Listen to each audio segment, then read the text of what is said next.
Hello, I'm Ulin Nuha from the University of Bergen in Norway. Today I will present my research, a computational fluid dynamic framework to generate digital reference object for perfusion imaging. Perfusion estimates from DCMRI or arterial spin labeling have been widely used for medical application. The estimate values are the fitting result of the tissue response function to the signal data. This function simplifies the tissue perfusion process into a mathematical function. It relies on the black box tracer kinetic models that may be vulnerable to systematic errors. So, it needs an evaluation and validation to obtain a reliable result. In this work, we present a CFD framework for generating synthetic perfusion imaging data that can act as a digital reference object with controlled ground truth parameters. The method consists of three steps: segmentation, flow simulation, and tracer kinetic analysis. The artery and vein vessels are segmented from an image that can be from any imaging modality. Then, the observable artery are connected with the nearest vein vessels within an effective capillary area, results in an interconnected network system for the whole vasculature. The flow simulation is built in the following steps: pre-computing the vessel resistance, solving the system of equation, and mapping the tracer flow into an image data. In the analysis, we vary the ROI placement and employ two arterial input functions to evaluate for tracer kinetic models that commonly used for blood flow estimation.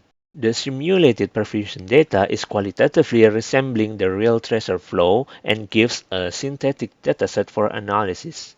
Plasma flow estimate errors on 11 ROIs are presented in this graph.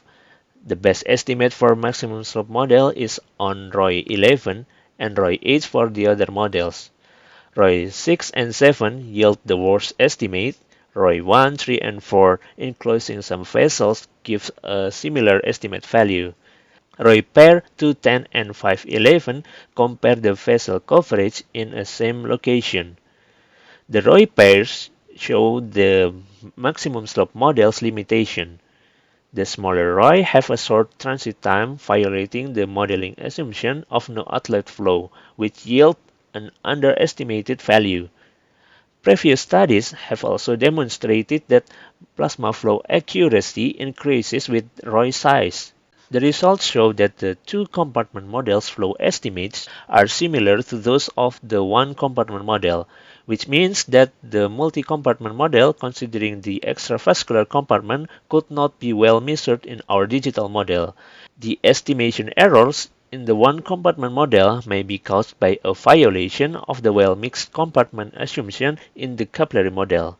The overestimations are likely due to misinterpretation of the blood flow in the arterial vessel as a high perfusion value, as these regions cover more arterial segments than veins. In contrast, the blood flow in a venous-dominated ROI leads to an artificially low perfusion value. We find that the IF placement had different impact on the various tracer kinetic models. We observe a small impact on the maximum slope model where the local IF improves the estimate in the most remotely located ROI. The effect is converse and stronger for the other model, for which the estimates with global IF are more accurate on average.